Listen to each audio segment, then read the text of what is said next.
when I was 12, I found a skateboard. Uh-oh. And I tried to get on it. And it shot right out from underneath me. Wait, how did you get the scar? I fell on my knife. We love media about kids suffering.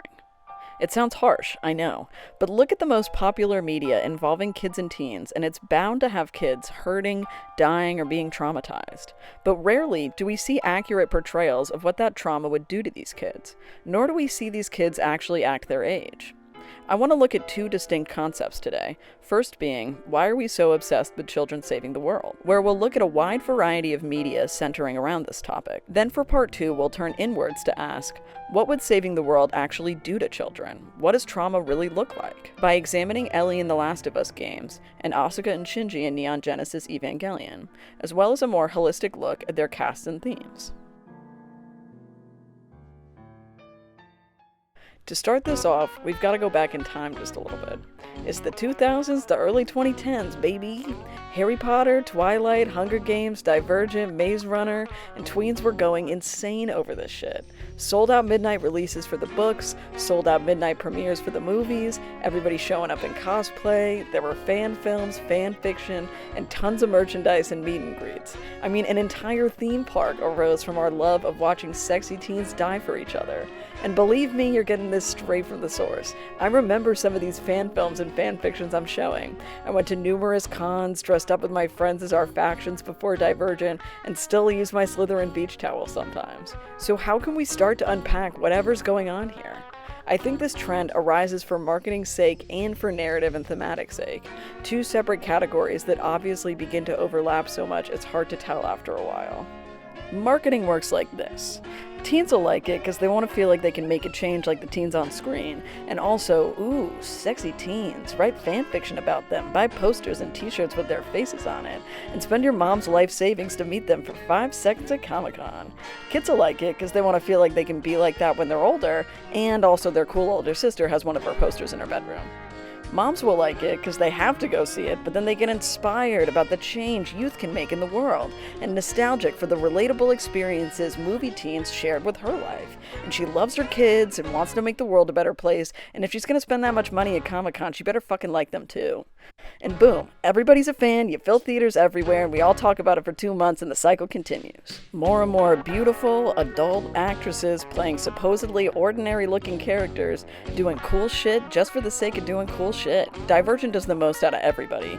Every moment in that film is just an excuse to be perfect moments manufactured for fandom consumption, to the own detriment of the world it tries to build. Like how the only job of Dauntless, the cool, hot topic donning rebels of the factions, is to be institutional security. Someone please try to find me a better contradiction than the misfits helping the man. Obviously, not every work or every fan is like this, but the underlying elements of any trend attach themselves mostly to our base material needs. A lot of the time this isn't even the work's fault, rather the ad execs stepping in after there's been a sizable fan base, which becomes them stepping in before there's one, once there's a demand.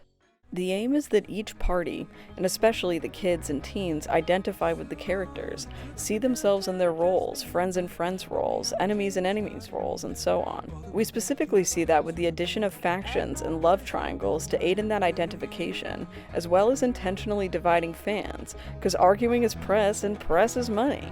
Again, this is where things get tricky. Who's the last person to do it for the story's sake? Hogwarts? The districts? Obviously not the Divergent factions. And love triangles are an ancient trope, but I can't think of another fandom before Twilight where hashtag team someone and hashtag team someone else was not only popular but so heavily capitalized on. As I said before, this idea of the power of hope around the youth's ability to make great change is evident in all of these works. I mean, if we just wanted to intimidate the districts, why not round up 24 of them at random and execute them all at once? Be a lot faster. Hope.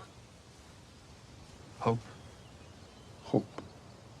It is the only thing stronger than fear. A little hope is effective. A lot of hope is dangerous. Spark is fine, as long as it's contained. It reminds me of a concept from Clark Strand's book, Seeds from a Birch Tree, that only children and masters are the ones that write the best haiku, and no in between, because being a master is getting back to the source, seeing and feeling like a child again, free from inhibition and stigma. So can the young be masters of saving the world because they're knowledgeable enough to be aware of the status quo but still open-minded enough to break free from it? I think The Last of Us is the biggest example of the youth or the future concept here, because the story is really mulling that over throughout. Can the new generation help us start again? Can they dismantle oppressive systems because only they can see, only they can truly act radically? Or have they grown up in a world of their ancestors' violence that they will never be able to unlearn? Despite how dark and dreary the game is, I think they answer that question with a yes. When I'm playing the game, the smallest actions of kindness and compassion are more aware to me than the violence. You can numb that out after a while, but each time Dina kisses Ellie on the head, Abby tries to say Seraphites, not scars. Scars built all this? Seraphites. Yeah, I was gonna say that. Every time I overhear NPCs at Jackson or the WLF talking about how to swaddle a baby. Like I'm constraining him, you know? It's gotta be uncomfortable. Think of it like being in the room. I got so good with mine too. I developed the whole technique. Oh yeah? Come by later. I'll show you. And throughout gameplay, every time two characters hold big doors up just for a second so the other person can swoop around, that's always a powerful moment to me. Same thing in the first game where Joel reaches over Ellie while behind cover. There should always be a chance that person leaves, crushes your fingers, pushes you back before you can get under, and it literally never happens. Sometimes there's just help. There's even kindness in the violence, in the screaming of enemies' names and the AI becoming more aggressive. What was that?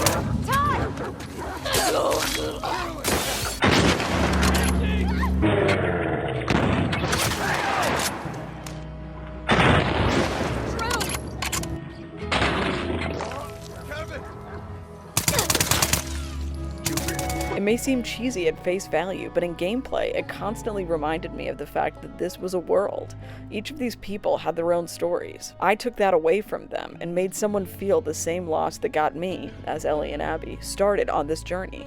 Especially for Abby, because her entire story is low-key a fleshed-out version of this mechanic, as her dad was an NPC in the first game. Personally, when playing the first game, I thoughtlessly gunned him down, and thought about that with every person I killed in Part 2. This letter Ellie can find just before entering the Rattler's base sums it all up for me. When I first picked that note up, I could see her entire story. I could feel her pain. She was real, just as real as Ellie or Abby or Joel. And while it sounds like a joke, the boomer sentiment of you kids and your newfangled technologies plays into this as well. Younger people will not only have a malleable mind in an abstract way, but physically in terms of the skills they can better integrate at a young age. This is to say, a technically adept younger person could better adapt to a new situation than the cleverest of adults. We see this literally become the case in the lore and systems of many of these works. Only 14-year-olds chosen to pilot the Eva, magical girls, the Hunger Games and Maze Runner requiring only children and teens, and even the coming-of-age rituals and things like Divergent and even The Giver. In each of these scenarios, for a variety of reasons, children are literally the only answer to saving the world. This again comes back to the trickiness of marketing versus narrative, as of course there's the metatextual element here that tween obsession sells, so make the stories about tweens. When I first set out to research this, I thought things would be split 50-50, but as I've gone on, the answer as to why we're obsessed with children saving the world seems a lot more evident than I originally expected. So here's where I really want to dive deeper, and not only ask why, but look at our understanding of childhood trauma through these action-based sci-fi fantasy cultural touchstones. Because we're all obsessed, but we know they'd most likely really be dead and incredibly scarred, right? Like, I'm not saying we can't, 1, enjoy media about the suffering of young people, or 2, enjoy media that's inaccurate about young people's trauma responses, but it's interesting to think critically about this. Why are we cool with them going through the most harrowing thing possible for the greater good of the world, and then are satisfied with a 5-minute post-climax sequence of somebody with a bandaged head wound like smiling into the sunset and waiting for the next time their humanity is ripped from them? Like the end of most of the Harry Potter movies is what I'm thinking about, although the books take Harry's trauma more seriously. But like the fourth movie goes from the scariest, most traumatic climax yet, to the quick tribute speech, then Dumbledore talking about setting his fucking curtains on fire, and then the gang chilling out walking around the grounds. This specifically brings me to my first point, how quick the standard trajectory of recovery is, both physical and mental. So many things are inaccurate portrayals of the realities of trauma, but that's true of how passing out, getting beaten up, or car crashes work in fictional worlds too. I feel we most commonly see this in the eye patch, symbolically showing someone is broken, but there are fewer cases of that literally happening than less attractive head injuries. Also, take for example Ellie ripping an arrow from her shoulder. Very incorrect way to rip an arrow out of your shoulder if you're ever in an experience like this. But she's still able to shoot headshots a second later. Or how in the first Last of Us, Joel survives getting fucking impaled by the skin of his teeth for Ellie to find the exact medicine to heal him exactly to the level of strength to find her at the exact moment she needs him. It all fundamentally works either towards the plot or SFX team's favor. So can you blame real mental health for being portrayed inaccurately either? Or can we go further? Where I find so many works stop short is around the misjudging of weight between emotional and situational stakes. The teens and the works themselves end up reacting to adult situations like teens reacting to teen situations.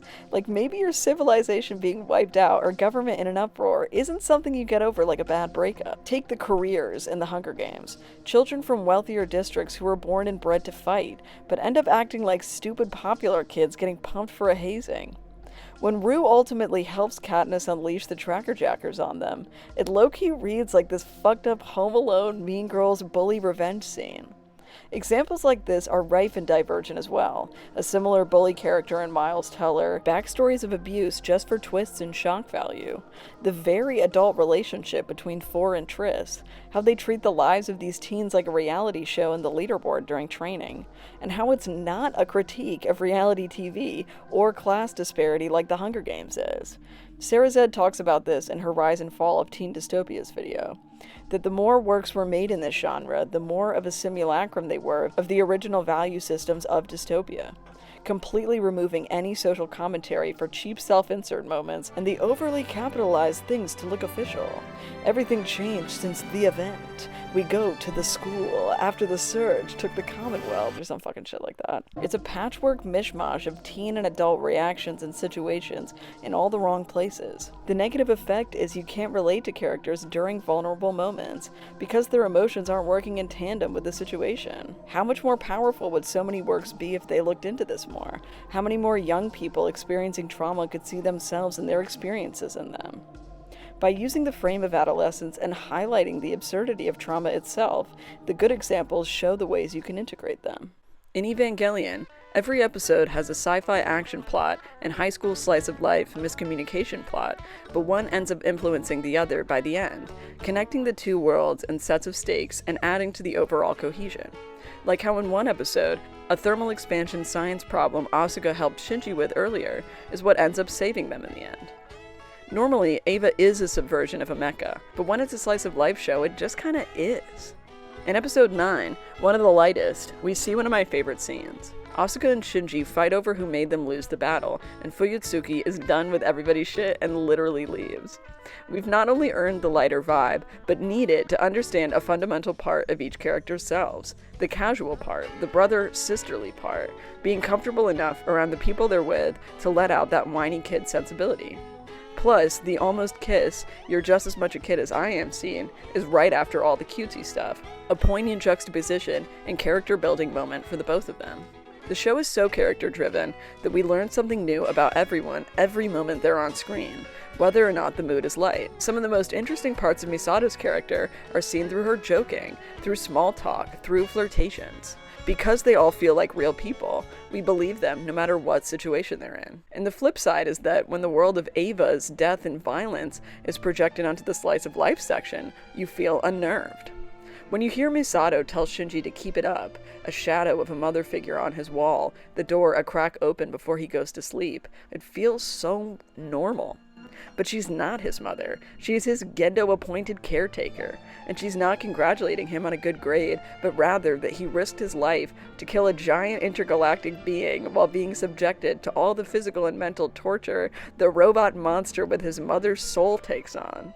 I feel this same pit in my stomach when Toji and Kensuke are cheering on Shinji and the Eva like they're at a football game, not a battleground. Those few minutes we get in the finale of an alternate reality, where the characters are fully in slice-of-life mode, is somehow the culmination of all the subversions of everything, a subversion of a subversion. But this is probably the first time Eva doesn't feel condescending to the tropes it encapsulates, which feels like a metatextual nod to the expectations and wishes of a traditional otaku viewer. And this is what brings Shinji to his final congratulations. Knowing that he has an identity outside being an Eva pilot, he's more than his achievements and praise, or failings and pain, drives home the point of the show as a whole, understanding yourself. The only one who can take care of you and understand you is you, yourself. But I find this notion of being more than your accolades of suffering is surprisingly lacking in a lot of these works.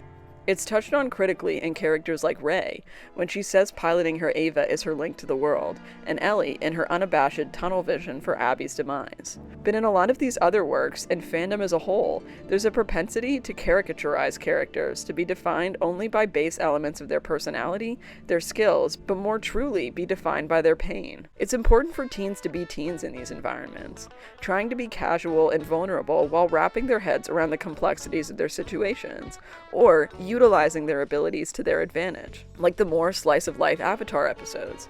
Everything Psyche K does to get a little peace and quiet to watch his favorite show. Max in Life is Strange using her time travel powers to stop looking like such a poser at an art school. Oh, sick. You're not a poser. Madoka coming up with her ideas for a magical girl costume before thinking about her wish. Ellie being more nervous at a dance with her peers than murdering dozens of people, and how everyone somehow still goes to fucking school through all of this. There's honesty in the dichotomy, trying to understand two widely different contexts at once, growing up and saving the world. Which again is true of what it's like to experience traumatic things as a young person. Whether abuse or bereavement, poverty, etc., there becomes a disconnect. Too young for the mature things they're experiencing, but too mature for the young things. And then sometimes too young for the young things. Like take the Ellie example, or how it's probably easier for Shinji to step into the Eva than to actually talk to his father. Because the majority of their life isn't normal, the normal average parts of teenage life become as terrifying as what the traumas of their everyday lives should feel like. Something that captures this well is a reading of the Narnia series, that the concept of growing old and being transported back into your younger body is actually an allegory to that of young soldiers in World War II. How can watering flowers, going on dates at the malt shop, working at a hardware store feel normal as a young man after witnessing and being a part of the atrocities of war during your formative years? So let's look at some characters and the worlds they inhabit as a whole, and try to understand the arc and portrayal of their traumas. Before I start with Asuka, I think it's important to say that I fucking hated her when I first watched the show. But because of the great character writing, I realized it was my own projection. And once I opened my heart and understood her story, she very quickly became one of my favorite characters ever. Asuka is always afraid of being upstaged by Shinji, connecting her own self-worth only to her achievements, and now, being around others like her, she can't be exceptional like before, which she built her whole personality around. We see immediately in episode 8, her introduction, Asuka is overperforming and bossy towards Shinji. But what really got me about their introduction was once they were in the Eva. Asuka can't work properly because they're thinking in different languages, and the cognitive noise causes the Eva to malfunction. Overall, this notion of cognitive noise functions as an allegory around the ways mental illness causes us to be at a disadvantage in society, specifically around rumination and intrusive thoughts. But in this situation, I read it as a rejection of each other's thoughts, each other's minds. From the first time they meet, there's a clear and distinct tension in the ways of thinking about being a pilot and being a person. One of the reasons Asuka is so aggressive with Shinji is her constant projection of her thoughts and emotions onto others. In episode 25, the case of Asuka is brought up when Rei points out the negative things she just said about Shinji's selfishness are actually about her too. And you can read Asuka's projection into every line she says throughout the show. Why do you have to nitpick everything? You're always so negative! Me? I don't like her much, though. She's just so affected in the way she lives. Why does a weather women need a mind anyway? It just causes more trouble. When someone's attacking you, you can't just sit there and do nothing, right? Asuka uses doll in a derogatory way towards Ava's and Rei in the elevator scene as a projection of her feelings around her mother. Dolls are something humans make in their image. If God is real, maybe we're nothing more than his dolls. But this all comes to a climax when she exclaims, And I hate Shinji, and I hate that first child bitch, Rei! I hate my dad! I hate my mom! But mostly, most of all, I hate my... I hate him! I can't do it anymore! Why do I have to do this? Why? Throughout the series, I truly think Shinji and Rei trauma bond, but Asuka doesn't allow herself to be a part of it, projecting onto them her own feelings of worthlessness and acting like they're unaccepting to her. We start to see her anger is a secondary emotion, covering up fear and sadness, and see her belief that it's easier to leave first or make others hate you before they decide to hate you. It's a way of taking back control, and because of her trauma, she sees independence as control. Asuka talks through things with herself a lot, and although critical, it's her best effort at mothering herself. In the first scene of episode 22, the episode with her backstory and her angel mind rape, she opens her shirt to Kaji and yells, Can't you see that I've already grown enough? I am a grown-up! Just look at me, Kaji! Please look at me! While being exposed to sex and cheating at a young age, she wasn't sexually abused herself, but rather conflated sexuality in adulthood, which she practices on Kaji. And later, with her feud with Misato, thinking she, a 14-year-old, and Misato, Kaji's 27-year-old ex-girlfriend, are equal competition for him. And while Shinji is able to learn his congratulations and learn he's more than a pilot, Asuka never has the chance. After the mind rape, her sync rates go farther and farther down and she runs away, a total shell of her former self. No one ever told her she was more than the one talent she had, so when it's gone, she becomes nothing. Asuka's arc asks the viewer, who are you when you are only the walls you build up? And as we watch the layers unfold, there is something down there, the child that only comes out in sleep, whispering, Mama. Mama. As I said before, that scene was pivotal for both Asuka and Shinji. The relationship subverts the tropier expectations of the tsundere archetype. What could have been schlocky and overdone becomes fundamentally the backbone of the show. Asuka has the same fears as Shinji. They are the same person, coping in opposite ways, reflecting back their worst parts on each other. Of course, it's been talked to death how Shinji immediately subverts all expectations of a traditional mecha protagonist. He's bland-looking, shy, doesn't want to do what he was chosen to do, he's literally a crybaby. And no more than 15 minutes in, Misato was already telling him, Don't run away! Don't run away! Don't run away! The first time we enter NERV and see Rei, we get a taste of the sick mind games Gendo, NERV, and Sela uses to take control of their young pilots, similar to breaking down victims through systemic psychological abuse. We can laugh about Shinji all we want, but how many of us wouldn't try to run away, wouldn't cry, wouldn't be damaged by all this? His reactions put things in a new perspective too. Even though we're watching a mecha, this isn't normal, and it's not good or fun either. His behavior shows how insane the suck-it-up attitude can be. Despite the attention he gets at school, he isn't interested in attention for being an Eva pilot, until it's the negative attention from Toji. All that matters is the punch, not the praise. And when the boys start to cry when the Eva appears, you can feel Shinji take it more personally, that they're afraid of him, or the world is afraid of what he can do when he goes berserk. And at the same time, that episode shows Shinji the personal importance of his work, and the boys better understand the severity of being a pilot. Although Shinji is an audience surrogate, Toji and Kensuke, and later the class rep Hikari, become kind of a normal person baseline we can read the other characters and state of the world from. When Shinji does begin to enjoy being praised for piloting the Eva, it's when it comes from his father. Evangelion uses the more relatable issue of parental abuse to explore the larger concepts around NERV, Sela, instrumentality, etc., because of its Freudian psychology at its core. Was Rei my mom, or a clone, or hell, was this all in my mind? What's an Eva? Is that sort of a Freudian thing, or, In episode 20, when Shinji is stuck in the Eva, his thoughts are rapidly flashing across the screen. He's saying enemy, enemy, and as the energy builds up, the flashes of angels transform into his father.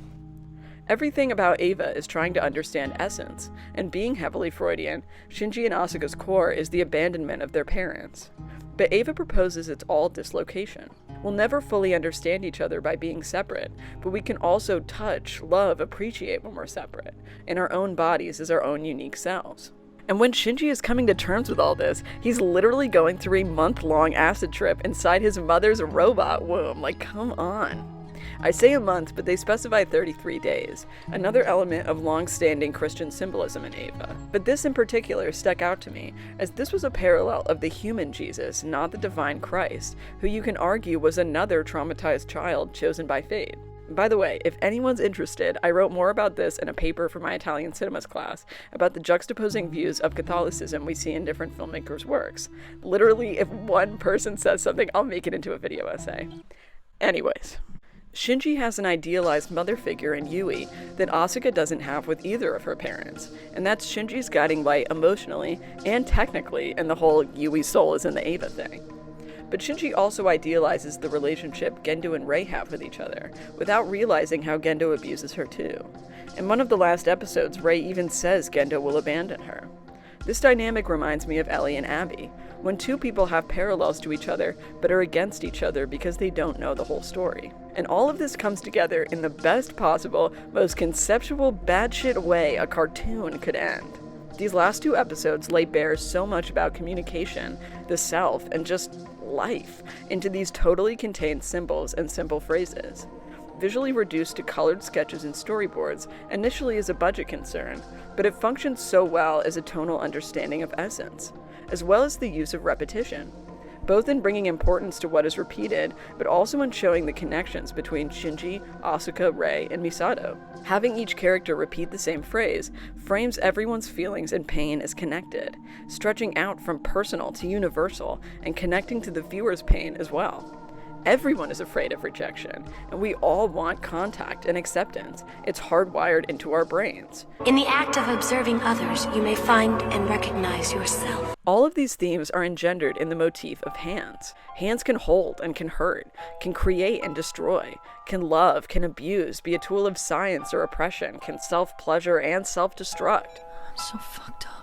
The physicality of connection through hands is exemplified in scenes like Gendo taking Rei out of the entry plug with his gloves off, but later Shinji does the same for Rei, first holding the entry plug in his Eva's hand and pulling her out with his hands covered.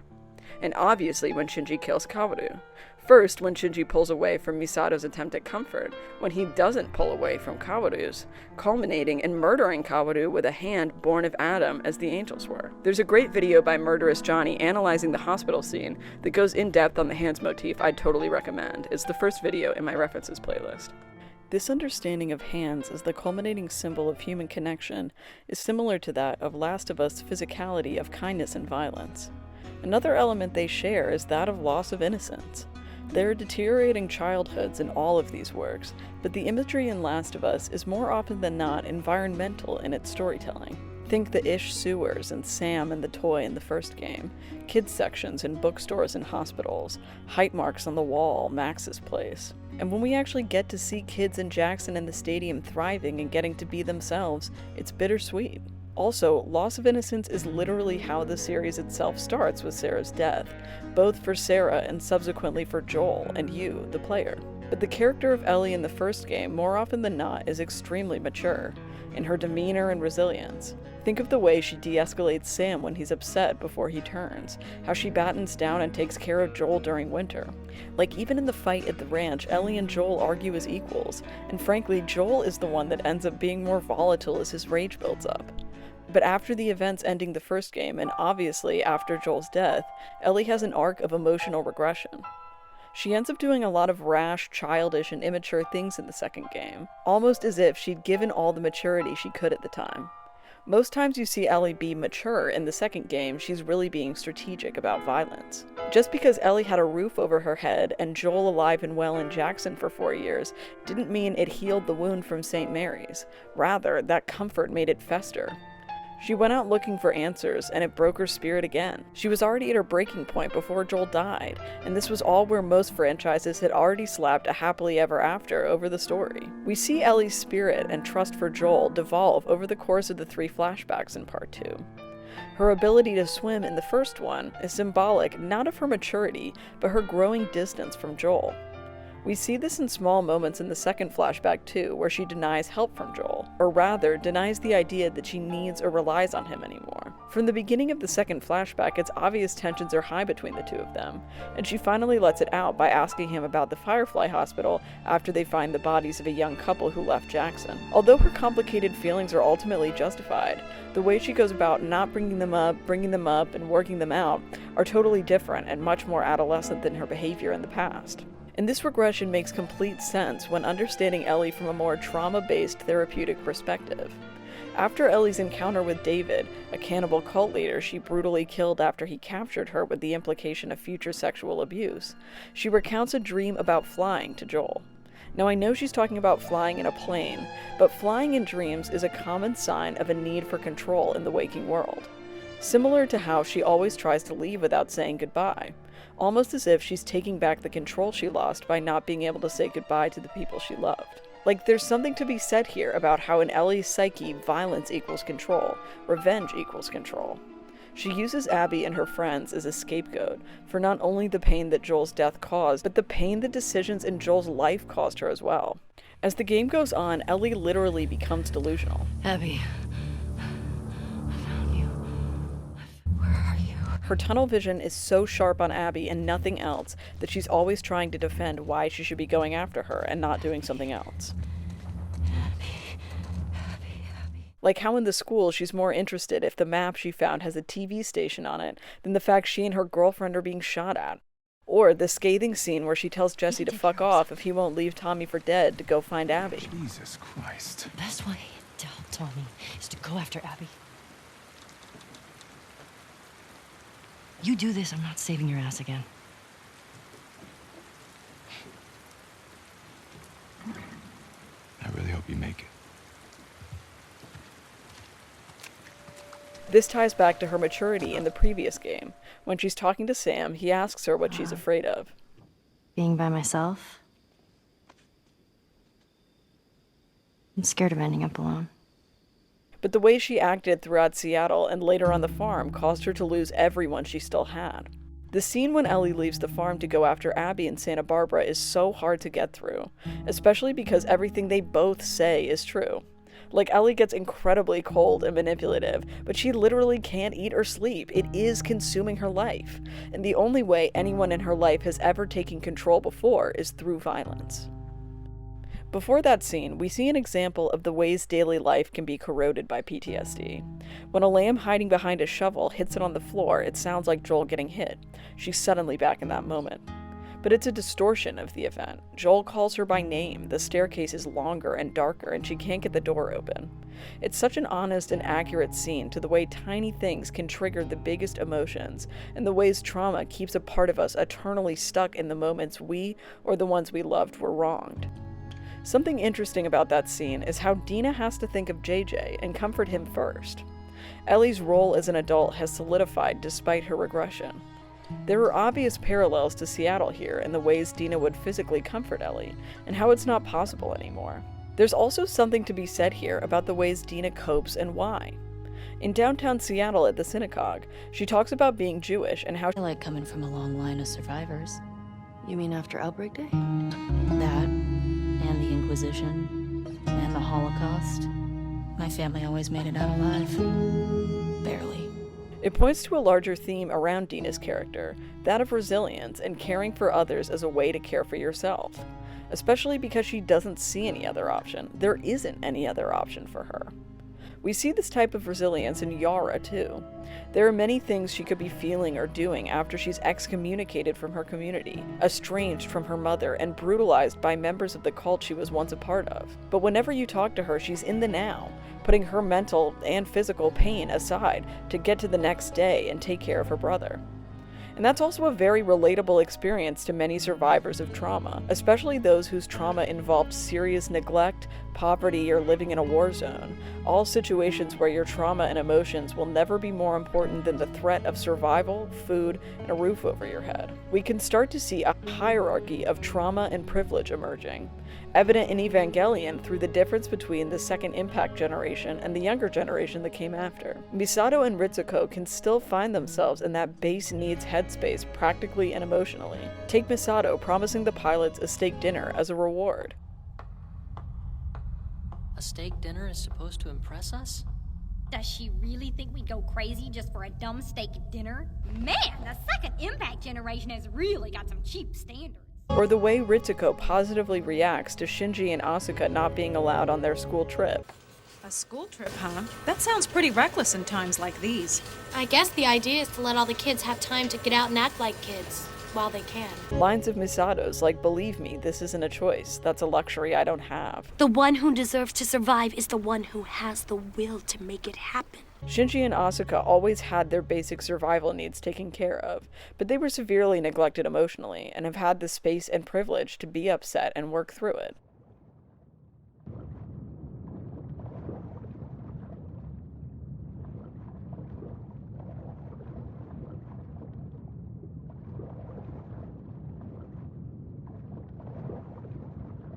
I'm not sure of Hideyuki Anno's history specifically, but there's an obvious parallel to generational differences in post-war Japan. And so a genuine question we should be asking is, why are we all talking about these fictional stories then, if so much of this happens in real life?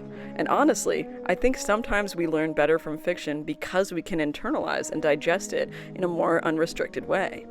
I can't discuss the Israel-Palestine conflict the same way I can talk about the WLF and the Scars.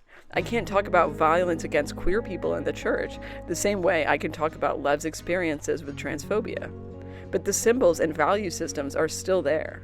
Fictional worlds give us a way to explore stories and feelings around these situations, and empathize in a different way than we can through studying current events. We also have to remember art has always been a cultivator of empathy, and science fiction, fantasy, and dystopia have been conduits of allegory since their inception. Obviously, I don't want to make it seem like there's no room for non-white, non-male voices in any of these genres. We need black and brown voices in sci-fi and fantasy, especially these days with the renaissance of Afrofuturism and retelling and subversion of white sci-fi fantasy and horror classics with the likes of Jordan Peele and the Daniels. And we can still be aware of the fact that historically white Western authors have incorporated the struggles of marginalized people into their works to raise attention for these issues to audiences that might not have empathized with those people in the first place. Especially these days in the ways that the 24-hour global news cycle puts pain on show, which fundamentally ends up dehumanizing those whose trauma we were trying to understand. Take what Margaret Atwood said about Handmaid's Tale, that nothing went into it that had not happened in real life, somewhere at some time. Media is a powerful tool for understanding humanity, and today I think we've seen how powerful stories about children can be. Who to better empathize with than children? Who deserves less pain than children? Who harbors more hope and potential than children? We want to watch children save the world because the loss of their innocence and corruption of their purity is visceral. How better can you showcase how bad violence is than watching a bunch of kids kill each other? Children are a powerful juxtaposition, an emblem of the societies they were raised in. And these days we're watching real children who have been through real trauma make real change. X Gonzalez, Malala, Greta Thunberg. I should be back in school on the other side of the ocean. Yet you all come to us young people for hope. How dare you? You have stolen my dreams and my childhood with your empty words, and yet I'm one of the lucky ones. The ways young people have organized around BLM and trans rights, and most recently the young workers organizing the Amazon labor union, and the young Ukrainian people fighting on the front lines for their country. The reality is we've always looked towards younger generations to help us understand and guide us towards a better future. Maybe the reason we're obsessed with children saving the world is because they are.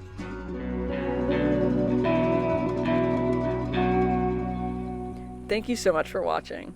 Even though this had a broader scope, I tried to take a more casual tone with it and have some fun, and I really hope you enjoyed. I want to continue with a similar train of thought in future videos around the representation of teens and young adults in video games and TV. So if you're interested, stick around, like and subscribe, and I'll see you next time.